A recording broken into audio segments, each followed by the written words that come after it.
graça e paz. Quero convidar você a abrir sua Bíblia em Naum, capítulo 2.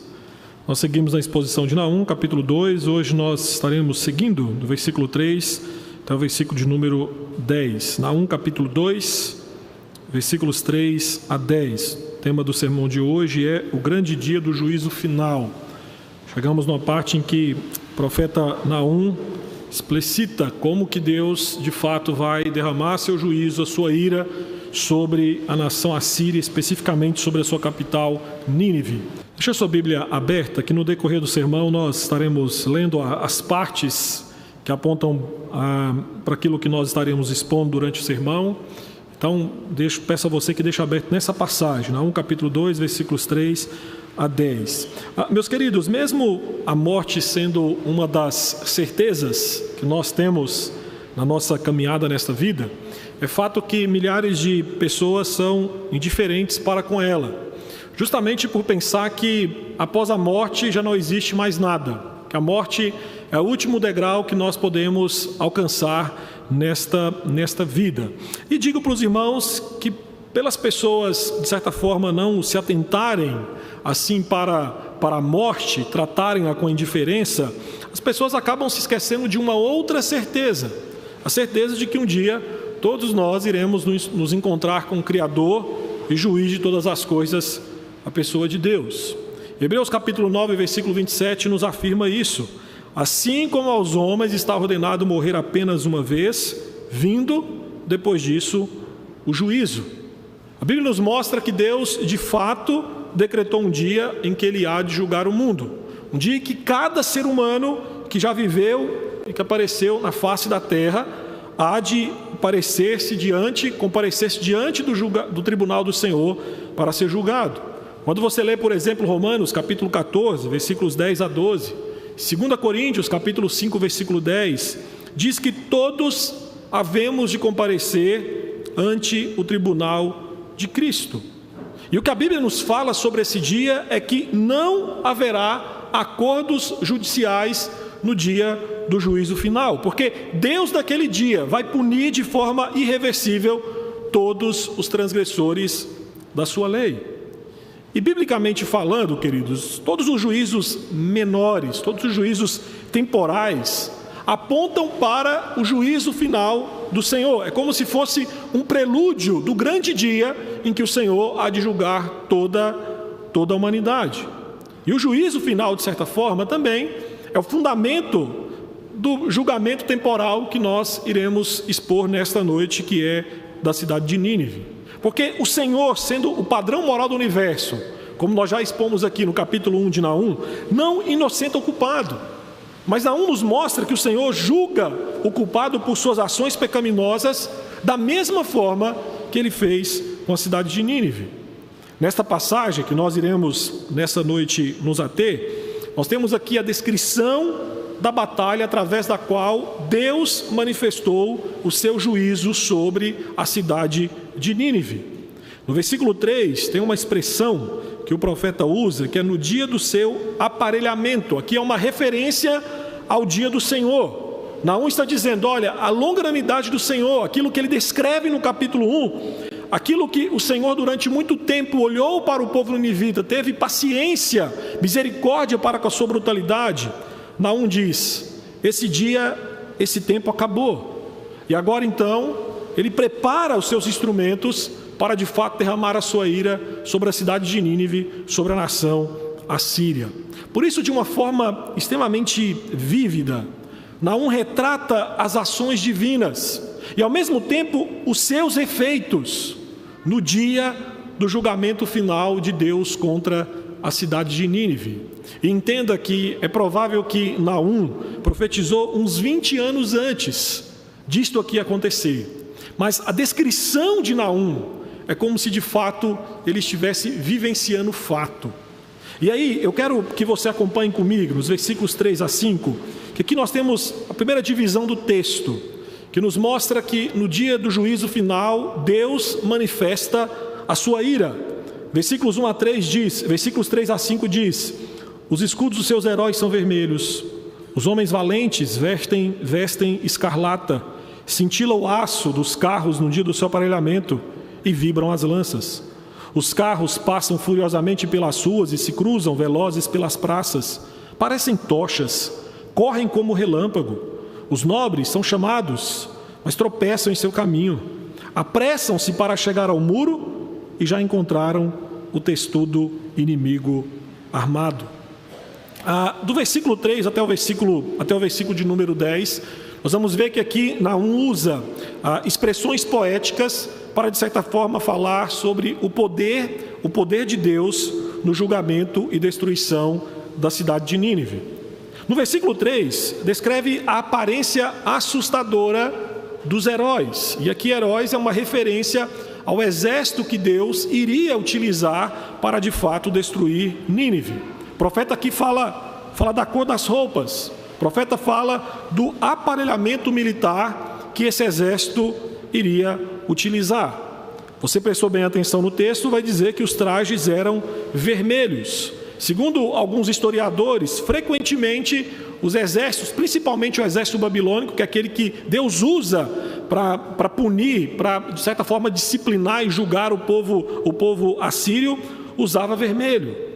Ezequiel capítulo 23, versículo 14, vai falar sobre isso, uma descrição do exército babilônio usando trajes vermelhos justamente para sair para a guerra. Uma outra descrição aqui que Naum faz desse exército é que os equipamentos de combate também eram pintados de vermelho. Antigamente, os guerreiros antigos, eles geralmente usavam o seu equipamento, os seus carros, os seus escudos, eram feitos de cobre e também pintados em muitos momentos de vermelho. E a intenção aqui, queridos, historicamente falando, era não apenas para assustar o adversário, porque a ideia é de que quando o adversário olhasse e visse aquela cena, aquela multidão de guerreiros vermelhos, ainda mais o sol refletido do cobre, de certa forma traria um certo pavor, aumentaria a perspectiva, visualmente falando, de pessoas que estavam do outro lado caminhando contra você. Mas ao mesmo tempo, a estratégia militar aqui também de pintar as vestes de vermelho era justamente para que as feridas causadas pelo adversário não pudessem ser vistas. Isso, de certa forma, não iria trazer ânimo, empolgação para o outro exército, se não visse o exército inimigo sendo ferido. Só que eu quero que você atente no versículo 4, que é aqui quando, de certa forma, nós vamos ver que, de fato, Naum fala sobre a ira desse exército. A ira desse exército se revela quando os seus carros de guerra disparam em frenesi selvagem para atacar Nínive. E a descrição que Naum faz é que eles se moviam tão rapidamente que pareciam tochas de fogo, que pareciam relâmpagos. E as tochas, e relâmpagos, descrito aqui de forma poética por Naum, destaca, queridos, o aspecto sombrio daquele momento. E ao mesmo tempo aqui, a ideia de Naum é mostrar que aquele exército que se dirigia contra Nínive era algo que estava além da noção humana que qualquer pessoa poderia ter. A impetuosidade, meus queridos, do exército dos caldeus, dos babilônicos, que estava se dirigindo à cidade de Nínive, era extremamente violenta. E aqui a descrição que Naum nos fala e a história nos mostra era que era uma violência acima de qualquer coisa que Nínive, que era uma nação, uma capital extremamente perversa, poderia imaginar. E diante deste ataque, o que descreve o versículo 5 é que o líder, provavelmente o rei de Nínive, ele convoca os seus melhores guerreiros. A ideia aqui de nobres é justamente os seus melhores guerreiros para defender a cidade. Só que o texto nos mostra que qualquer tentativa de repelir aquele ataque furioso por parte dos ninivitas seria em vão. Porque as defesas já haviam sido vazadas. Porque o texto fala que quando os soldados ninivitas chegam à muralha da cidade, já era tarde. Lá já estava o testudo inimigo armado. Essa expressão testudo diz respeito a uma torre de madeira que era feita para escalar muralhas. Então a ideia aqui do texto é que quando aqueles nobres chegaram ali, o exército inimigo já tinha tomado o muro, já tinha tomado a muralha. Naum, meus irmãos, aqui transmite a certeza a Israel que era o povo que estava recebendo essa mensagem de que a ira divina se manifestaria sobre a cidade de Nínive, e não haveria como aquela cidade escapar, não haveria como aquela cidade se defender. Os versículos 6 até a parte 10 do versículo A, há uma outra ação ou efeito do Senhor no que diz respeito ao dia do juízo final. O texto nos mostra que Deus humilhará os seus inimigos. Versículos 6 a 10, acompanhe, diz o seguinte: as comportas do rio se abrem e o palácio é destruído. Está decretado, a cidade rainha está despida e levada em cativeiro. As suas servas gemem como pombas e batem no peito. Nínive, desde que existe, tem sido como um açude de águas, mas agora fogem. Parai, parai, clama-se, mas ninguém se volta. Saqueai a prata, saqueai o ouro, porque não se acabam os tesouros. Há abastança de todo objeto desejável. Há vacuidade, desolação, ruína. Meus queridos, cumprindo aqui, se você voltar um pouquinho, Naum capítulo 1, versículo 8, você vai ver que aqui quando Naum, no versículo 6, fala sobre comportas do rio se abrindo, é de fato um cumprimento daquilo que o Senhor já disse que iria fazer no capítulo 1. E a ideia aqui que Naum nos fala é que quando as portas dos rios se abrem, a cidade é dissolvida. Aqui é uma metáfora. Quando Naum fala sobre comportas do rio se abrindo, é uma metáfora para, de certa forma, falar sobre um dilúvio avassalador. Geograficamente, Nínive foi construída em volta do rio Tigres. E seus afluentes, que eram dois rios, o Coche e o Tebute, esses rios eles fluíam para dentro da cidade de Nínive. Então, geograficamente, pensando, essa cidade, de certa forma, era protegida, os seus muros eram protegidas de uma forma natural por conta dos rios que ficavam em volta da cidade. Então, para o exército, por exemplo, alcançar as muralhas de Nínive, tinha que passar primeiramente pelos rios. E, historicamente falando, o rio Tigres, por exemplo, tinha uma correnteza extremamente forte. Era impossível um exército conseguir atravessar com todo o seu equipamento militar. Então, o que Naum nos mostra é que aquilo que era proteção de Nínive, no dia do julgamento, se torna sua ruína.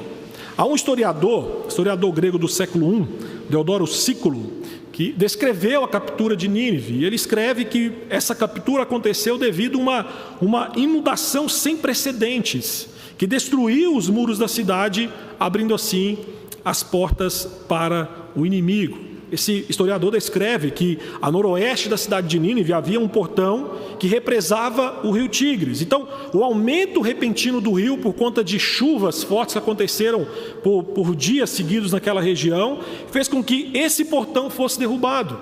E uma torrente forte de água entrasse por dentro da cidade, corresse a cidade e batesse na parede norte da muralha, fazendo com que essa parede viesse a sucumbir. A descrição de Naum, queridos, é que como no dilúvio, a água aqui para Nínive se torna a fonte de morte, trazendo caos a uma cidade que estava inundada. E eu digo para você que, como morei em São Paulo, o paulista acho que sabe um pouquinho melhor do que o goiano o que significa água subindo, a cidade sendo inundada. Eu não sei se você já teve a experiência de estar dentro de um carro e de repente quando você vê, a água começa a subir. Meus irmãos, a ideia aqui é que essas águas tomaram conta da cidade como um todo. E o texto descreve, no versículo de número 6 ainda, que o palácio é destruído. Lá no hebraico a ideia é que o palácio é dissolvido, que não literalmente. Aqui novamente usa-se a figura poética, uma linguagem figurada. Por quê? Porque o palácio de Nínive ficava numa colina, então não poderia ser, de certa forma, inundado. A ideia aqui é que quando o palácio cai, todo o reino caiu. Não havia mais governância naquela cidade. Ou seja, o palácio aqui demonstra o sistema, ou vamos dizer assim, o centro de comando daquela cidade. E Naum está dizendo que isso foi dissolvido. E no versículo 7, Naum vai falar que isso aconteceu porque Deus decretou. A rainha das nações, que deportava as nações conquistadas, essa era a prática, a estratégia militar de Assíria, quando governavam, quando invadiam um país, o que eles faziam era pegar aquela nação, tirar dali, jogar para outro lugar conquistado e trazer outro povo conquistado para cá. O que Naum está dizendo, queridos, é que por causa do decreto de Deus, essa nação vai ser humilhada e agora eles serão exilados. E esta humilhação ainda ganha mais forma, no versículo 8, quando Nínive é comparada a um reservatório de água. A água aqui, que é descrito, um açude de água, retrata os cidadãos de Nínive. E o texto diz que os cidadãos estão escoando, ou seja, todos estão fugindo rapidamente da cidade. E digo para você que, covardemente, a cidade que marchava em guerra contra outras nações, agora foge para se salvar. E mesmo quando diz aí o versículo de número 8, se você observar bem, ainda diz que alguém grita: parem, voltem para os seus postos. E Naum diz que ninguém dá ouvido, ninguém volta, porque todos estão desesperados para escapar de uma cidade que está condenada. Versículo 9, atente, há uma ordem divina para que os vencedores saqueiem as riquezas que os próprios assírios haviam roubado de nações derrotadas. E aqui o profeta mostra, a fim de expô-los ao ridículo, que outros ladrões seriam enriquecidos por conta do roubo deles. E aí na parte A do versículo 10, nós temos aqui uma descrição progressiva da desolação de Nínive. O texto fala que a cidade é esvaziada, a cidade depois é saqueada e por último a cidade é destruída. E esta descrição tripla, quando nós vamos lá para a construção no hebraico, enfatiza, queridos, a certeza da ruína de Nínive. Ruína tal que essa cidade jamais iria conseguir se recuperar. Historicamente, o que nós vimos é isso: essa cidade foi totalmente destruída. A cidade que se pensava estável, perene, rica, agora Naum descreve como vazia, solitária, arruinada, pobre. E o que nós temos que enxergar aqui, queridos, é que essa cidade, ela não caiu na ruína por conta dos governantes, não caiu na ruína por conta do sistema financeiro que faliu, não. O texto fala que foi Deus quem decretou entregá-la nas mãos dos seus inimigos, e assim se cumpriu. Ou seja, a ruína dessa cidade foi causada por causa do decreto de Deus. Nínive, com todo o seu poder, com todo o seu esplendor, é fato que jamais poderia imaginar ser destruída. Mas Naum, ao descrever, queridos, o ataque a Nínive, desferiu um golpe decisivo contra a ideia orgulhosa de invencibilidade da Síria. A insolente, a orgulhosa Nínive aqui estava abatida porque o Senhor derreteu as suas forças, a humilhando completamente. A rainha das nações, diz o texto aqui, que é despojada dos seus adornos e tratada de forma desprezível. Ela, que era servida, agora passa a ser vista como uma serva. Mas aí no finalzinho do versículo 10, a parte B, e também é uma ideia que nós vamos ver nos versículos 5, 7 e 8, há uma terceira ação divina e ao mesmo tempo um efeito que o Senhor causa no juízo final sobre Nínive. Meus irmãos, Deus causará terror em seus inimigos. Olha o versículo 10, a parte final. O coração se derrete, os joelhos tremem, em todos os lombos a angústia, e o rosto de todos eles empalidece. Já parou para imaginar essa cena? Você preso dentro dos muros da cidade, do lado de fora, guerreiros sanguinários, famintos para matar, avançando para a batalha em carros de aço, agitando as lanças e comandados por um Deus irado. Isso é terrível.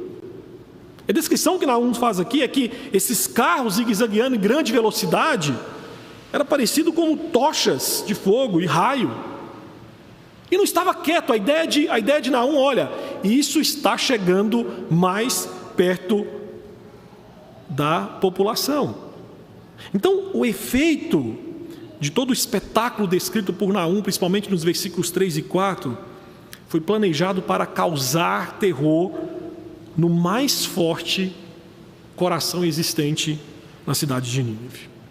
E aí no versículo 5, o profeta descreve que as melhores defesas de Nínive fracassaram, porque o medo tomou conta dos seus guerreiros, os seus joelhos perderam a tensão e eles tropeçaram enquanto marchavam. Quando o muro ou os muros sucumbem e o exército então invade a cidade, versículo 7 descreve que houve-se um lamentoso arrulhar das pombas e as servas batendo no peito em profundo desespero. Todos os cidadãos de Nínive fogem, deixam tudo para trás. E aqui entenda, esses homens, essas mulheres não fugiram, não é porque foram derrotados, porque a batalha estava começando, mas eles fogem porque eles estavam com medo. Os ninivitas, ao verem o cenário, o exército inimigo furioso, os muros se rompendo, aqueles homens desconfiam de suas próprias forças e fogem de medo. E a ironia é que aquele povo que por anos, causou medo nos corações dos outros quando marchava contra eles, agora conhece os horrores do juízo divino e fogem. O versículo 10, a parte B, que nós acabamos de ler, aqui vamos dizer assim, é o ápice da descrição que Naum faz do terror divino que toma conta do coração dos homens e mulheres de Nínive. Porque no versículo 10, a parte B, Naum visualiza as marcas do terror através do estado emocional dos ninivitas. Naum diz, olha, o coração se derrete como uma cera perto do fogo, de tanto medo. Tão intensa é a angústia e a dor, que Naum fala que os joelhos tremem, os lombos se contorcem. E essa expressão lombos aqui no hebraico é a ideia de uma mulher em trabalho de parto. Quando você junta essa ideia na poesia hebraica, o que nós entendemos é que esses homens, essas mulheres, independente se fosse guerreiro ou não conseguiam ficar parados ou eretos porque eles estavam tremendo de medo.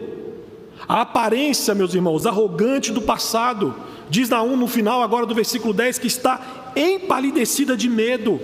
O rosto aqui, a ideia do hebraico é essa, assume uma tonalidade de morte. Eu me lembro que uma vez eu conversando com um irmão que é bombeiro, e ele me explicando as formas, né, quando eu pensei assim, olha, quando vocês, por exemplo, vão tentar salvar alguém que está afogando, você já sabe quando a pessoa morreu, que não tem mais o que fazer? Ele falou, sim, nós sabemos por causa do rosto. A figura, a cor do rosto, ela desaparece, ela muda, é uma cor de morte. É basicamente isso que Naum está descrevendo. Meus irmãos, quando os ninivitas olharam uns para os outros e viram aquilo que eles falaram, não tem o que fazer, nós estamos condenados, nós vamos morrer porque esses homens já estão perto de nós. E o que nós temos que enxergar aqui é que os ninivitas, que era um povo corajoso, um povo poderoso, em face da manifestação do juízo de Deus, perdeu o vigor dos seus corações, a ponto de não existir uma parte do corpo sequer de um morador daquela cidade que não tremesse de medo, de pavor e de temor. E pensando nisso, queridos, como que esse texto, é um texto pesado, falar de juízo nunca é fácil, ouvir sobre juízo nunca é fácil, mas é uma realidade.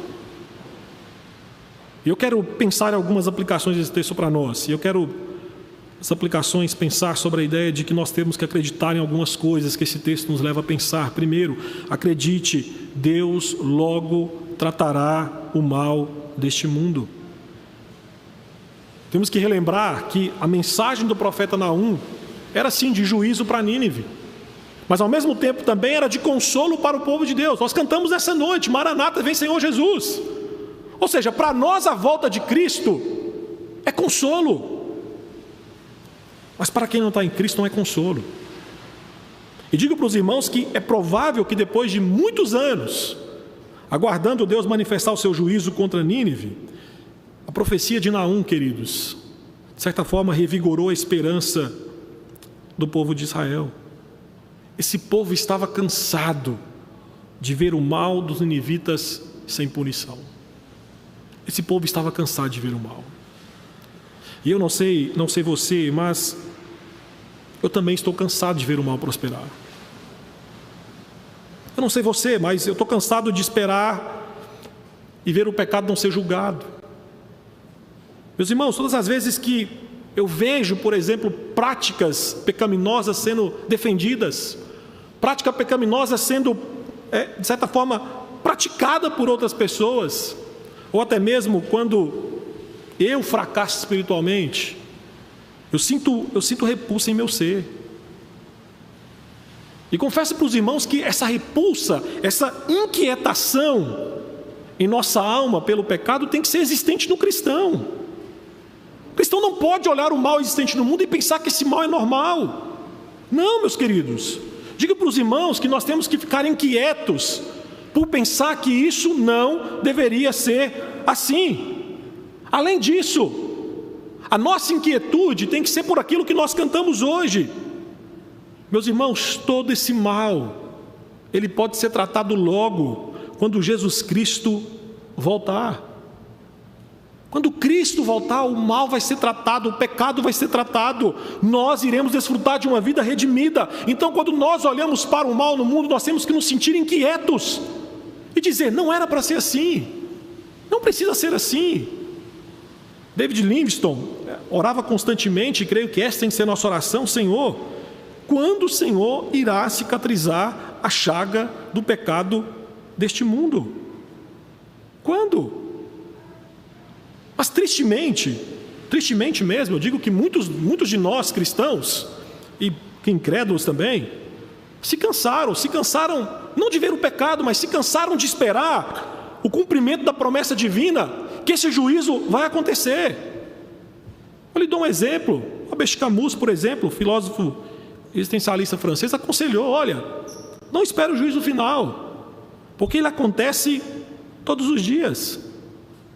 O mundo vive em total indiferença quanto à certeza de que um dia o tribunal celestial será armado e todos nós seremos julgados. E vou além: a morte de Jesus, o Filho amado, santo, é a maior certeza que Deus nos dá que o pecado será punido. Haverá uma demonstração da ira divina que esse mundo jamais contemplou. Ele vai julgar aqueles que desprezam seu Filho, aqueles que ignoram o seu Evangelho. Por isso que hoje, por amor à sua eternidade, não deixe de acreditar que o juízo final do Senhor se aproxima. Ele virá. Esse mundo já sente as dores de parto, só que essa agonia logo vai terminar, quando dos altos céus, como nós cantamos nessa noite, o juiz de todo o universo se manifestar. Logo Cristo voltará para limpar a sujeira e ao mesmo tempo julgar os promotores dessa sujeira existente nesse mundo. Hebreus nos fala sobre isso: aquele que vem virá e não demorará. E a pergunta que temos que fazer é: como que nós vivemos diante dessa certeza? Como que nós vivemos diante da certeza que esse juízo há de acontecer e Deus vai punir o mal? Apocalipse nos fala: aquele que é santo, que se purifica ainda mais. Mas aquele que é sujo, por amor à sua alma, corra para Cristo, volte-se para Cristo, refugie-se em Cristo. Uma outra verdade desse texto para nós: acredite, nenhum ímpio escapará do juízo divino. Nenhum ímpio. Os ninivitas acreditavam que os seus muros eram intransponíveis, acreditavam que eram fortes, acreditavam que eram bons, até mesmo, quem sabe, diante da iminência do juízo divino. Só que Naum nos mostra que nada pôde lhes proteger do juízo divino. E assim como foi para os ninivitas, será para cada ímpio que comparecer diante do tribunal de Cristo. Ninguém escapará do juízo final. Meu irmão, hoje as pessoas não acreditam muito nessa ideia de juízo final, porque erroneamente pensam que se Deus existe, é um ser que lhe deve tudo. Não, ok, juízo final não existe porque se Deus existe, esse Deus tem que me dar as coisas, porque eu mereço, eu sou bom, eu faço para merecer. Mas eu digo para você que há somente uma coisa que você pode reivindicar de Deus como um direito seu, e essa coisa é um lugar no inferno. Deus não nos deve nada, exceto a nossa punição eterna. Por isso, para você que me ouve nessa noite, você que está sem Cristo, perceba o perigo que você corre. Perceba o perigo, porque aonde quer que Deus vê o pecado, Ele pune. Deus puniu anjos rebeldes, Deus puniu Adão, Deus puniu a cidade de Nínive, Deus puniu o mundo.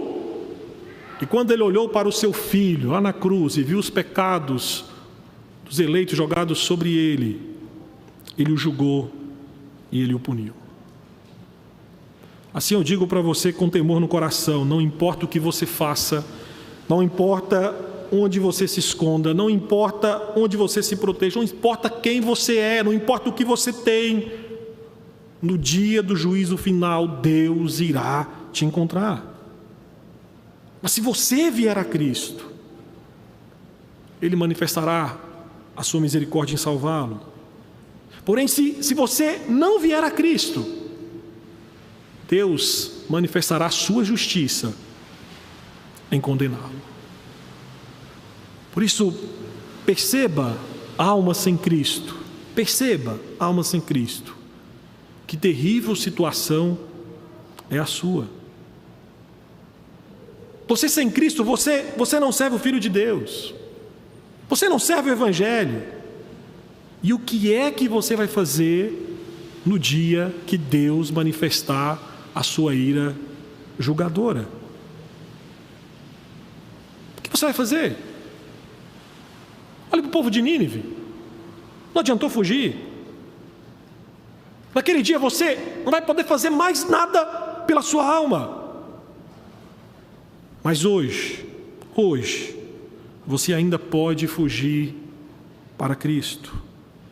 E você não estará salvo enquanto Deus não colocar você debaixo do refúgio mais seguro, intransponível, que se chama Jesus Cristo. Se você crer, se você confessar a Jesus Cristo como seu Senhor e Salvador, então Cristo será a sua garantia, Cristo será a segurança da sua salvação do juízo vindouro. Sabe por que digo isso? Porque o próprio Jesus nos falou sobre isso lá em João 3,16, que aqueles que creem em Cristo já foram julgados. Jesus falou: olha, quem nele crê não é julgado. O que não crê já está julgado porque não crê no unigênito Filho de Deus. Então, para o cristão, a ira divina já se manifestou em Cristo. A sua vida de ninivita já foi julgada na cruz de Cristo. Entenda que nós éramos merecedores do inferno.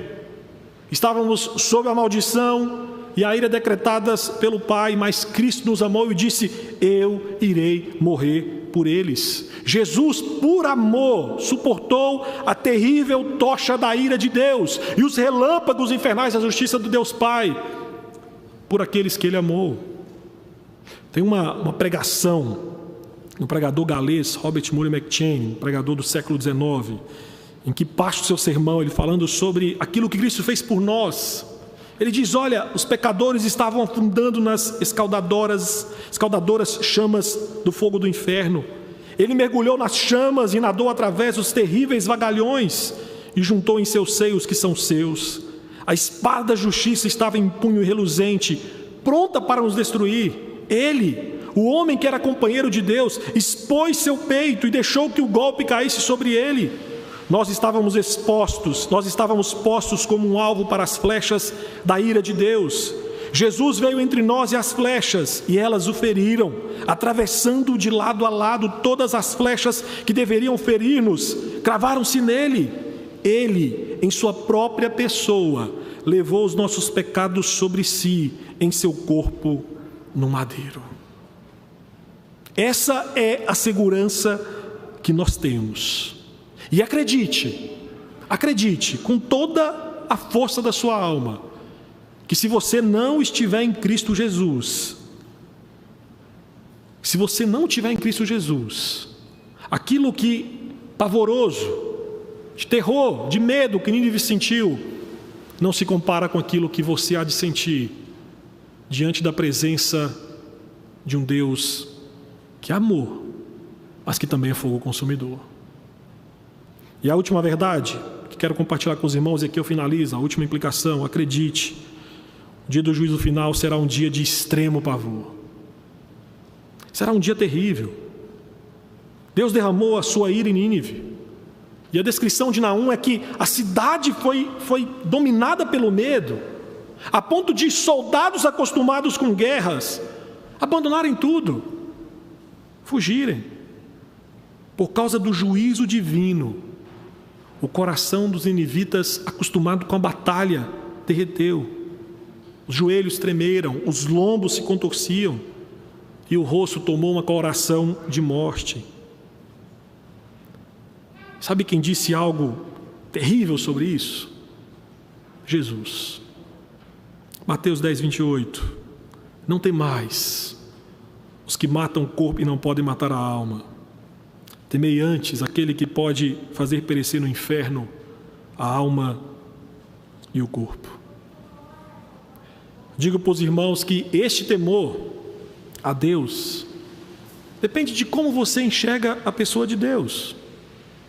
Se você pensa que ele é igual a você, temê-lo seria algo desprezível. Se você o vê como um tirano, você apenas enxerga uma caricatura de Deus.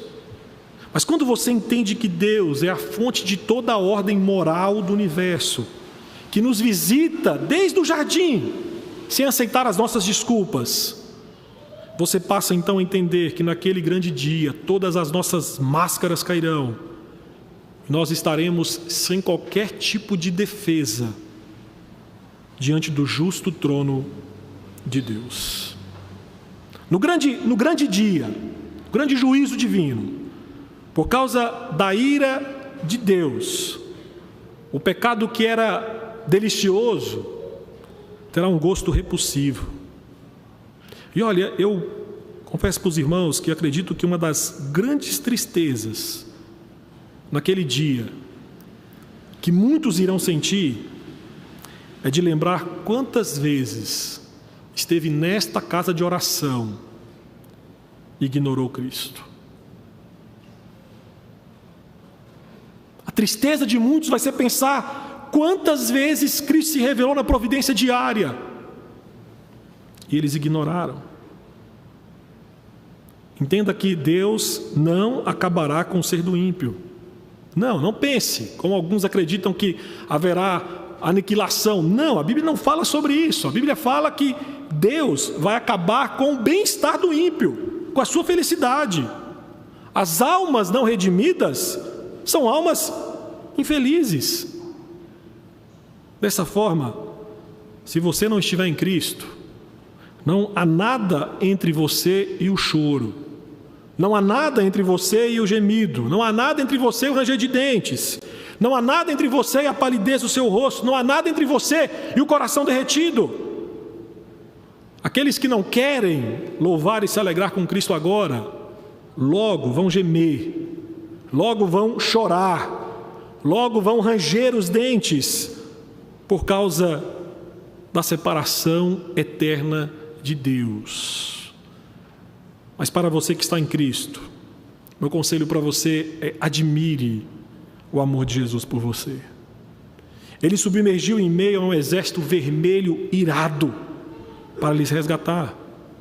No grande juízo, enquanto ouviremos os ímpios gemendo, batendo no peito, arrulhando como as pombas em total desespero, nós estaremos entoando as doces e alegres melodias de salvação em Cristo Jesus.